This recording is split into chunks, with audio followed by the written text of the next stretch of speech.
She posted, "Finally free from that loser." After our breakup, I commented, "Same." Then tagged her in the security footage of her cheating. Her new boyfriend saw it first. I, 27 male, had been with Brooke, 26, for 3 years.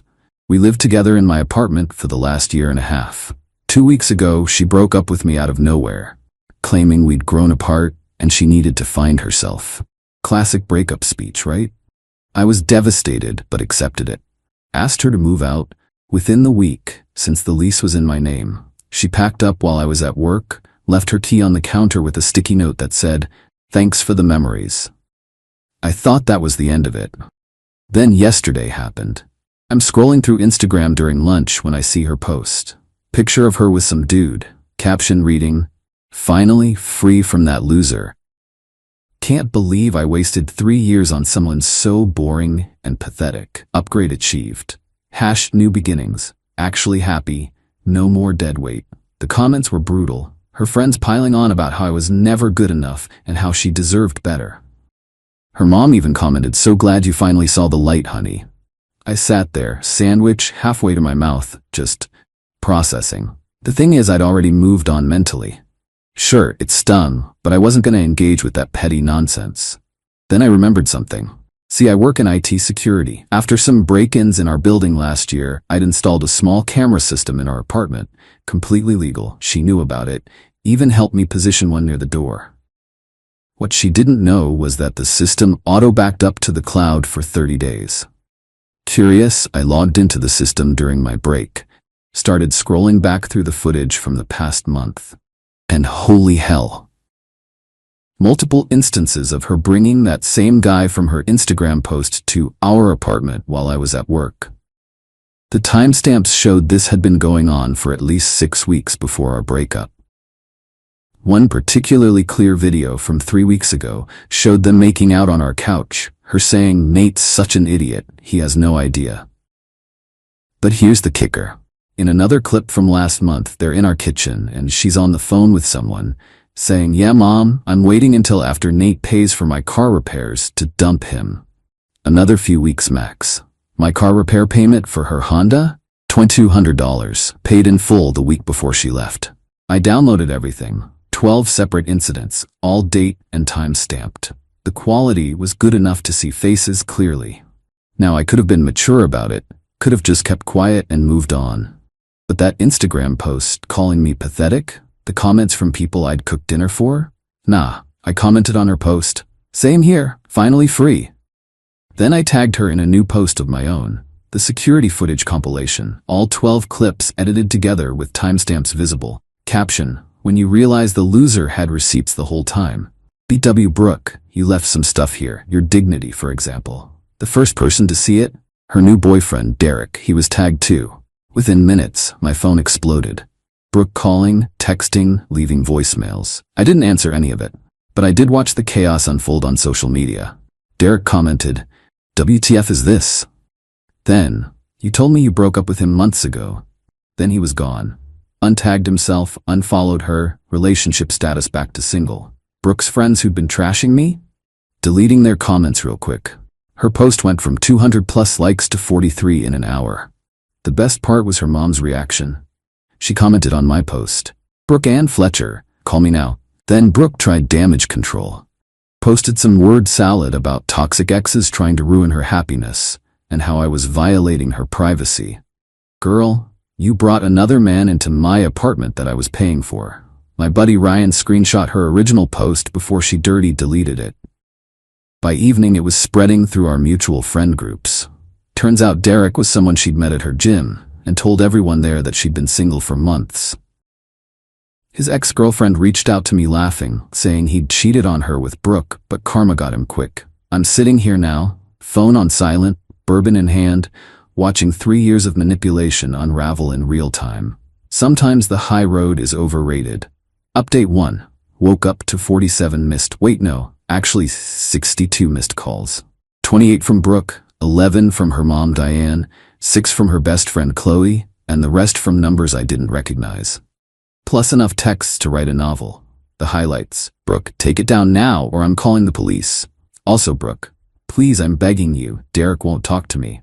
Also, Brooke, you're ruining my life over nothing. Still, I'll pay you back for the car repairs. Desperately. Can we talk? I made a mistake. Diane, her mom, you need to be the bigger person here. Also, Diane, this is harassment. My daughter is crying. Plot twist. Diane, I didn't raise her like this. I'm sorry, Nate, but the best messages came from Derek. Apparently, my man did some digging after seeing the videos. Bro, I had no idea. She said you were abusive and she'd been single since January. She's been using my credit card for stuff she said was for our future. Just found out she's been texting her ex Trevor too. We're done. Can I buy you a beer? I feel like an asshole. I actually felt bad for Derek. We'd never met, but getting played sucks no matter who you are. Told him no hard feelings, he didn't know. Then things got interesting. Chloe showed up at my apartment at 9 a.m. I answered through the doorbell camera. Nate, please. Brooke's having a breakdown. She hasn't stopped crying. And she needs you to take the video down. It's humiliating. Chloe, she called me pathetic and boring to hundreds of people. She cheated for at least 6 weeks. She used me for money. Where's the sympathy for my humiliation? That's different. You're a guy, you can handle it.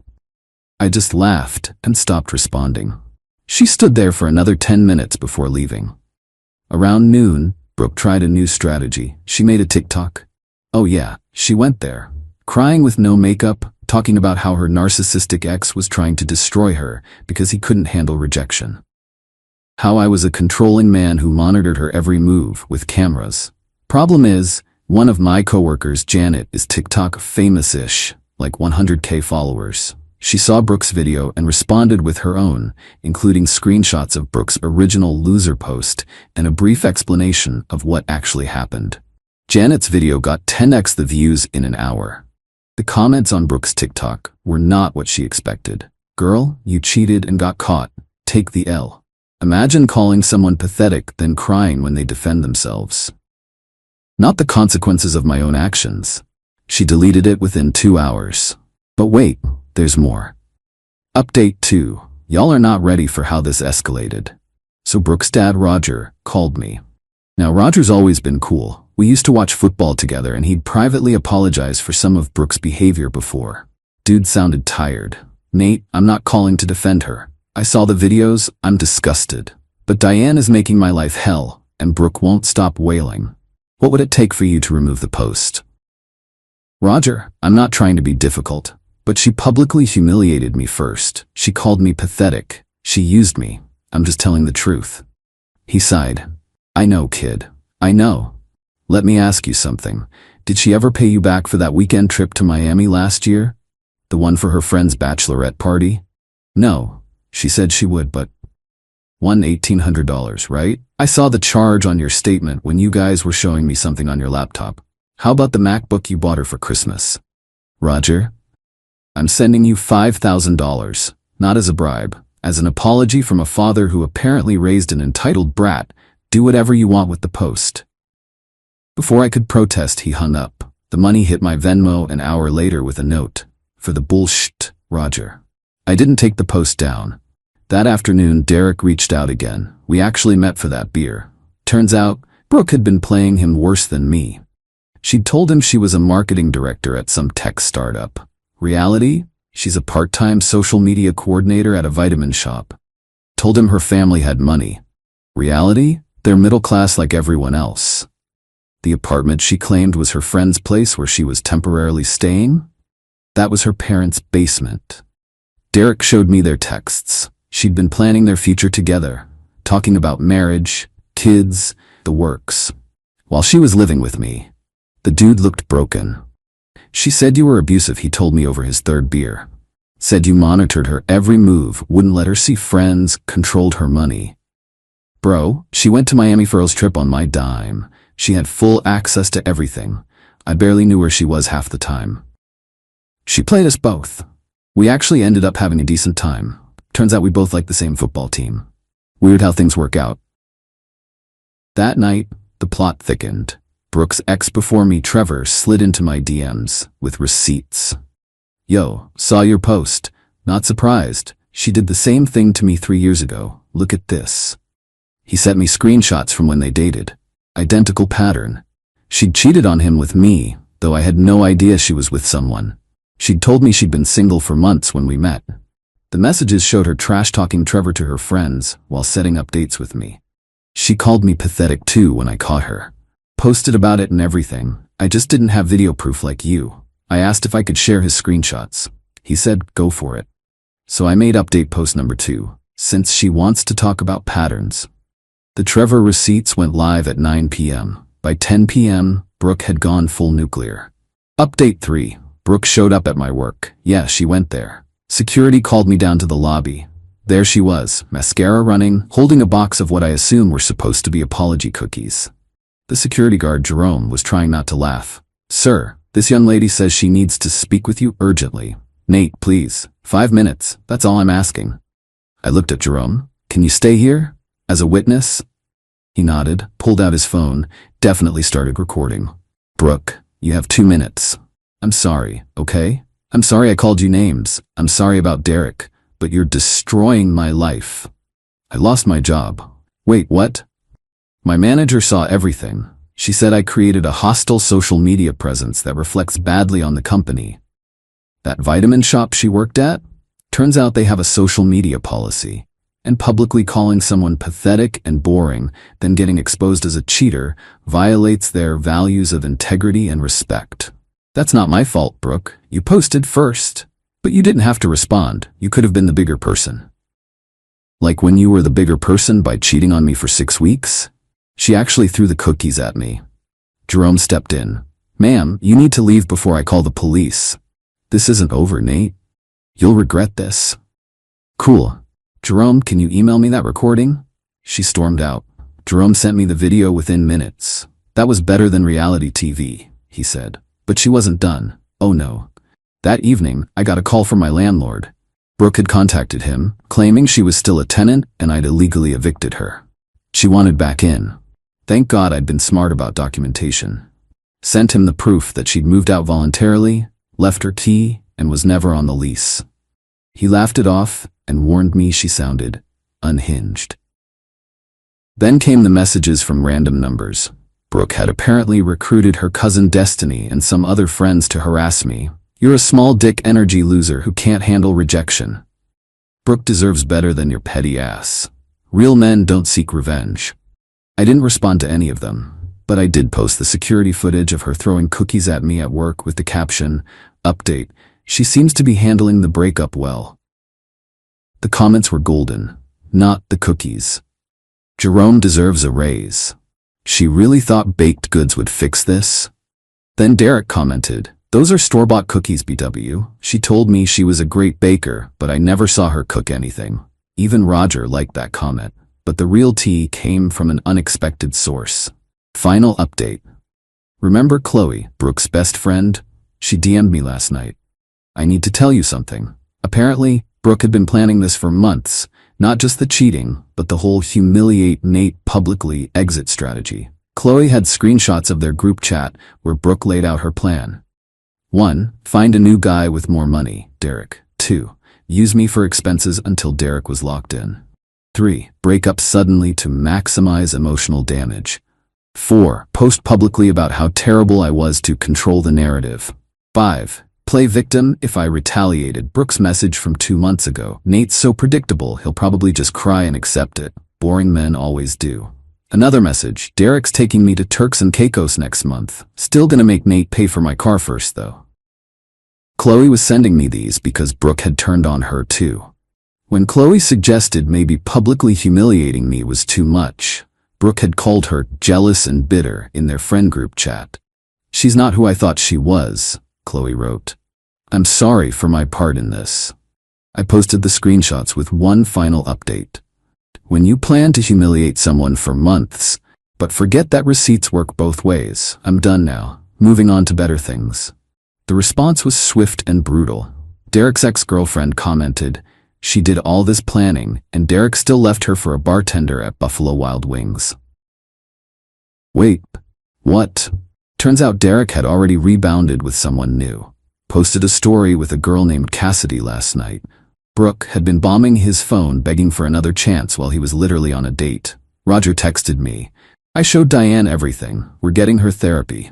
This is not the daughter we raised. I'm sorry, son. Even Trevor chimed in. Bro, we started a support group. You, me, and Derek, survivors of Hurricane Brooke. This morning, I woke up to one last message from Brooke. A long rambling email about how I'd ruined her life over nothing and how she'd never forgive me for exposing her private moments. I didn't reply, but I did forward it to her dad with a note. You might want to accelerate that therapy. The best part?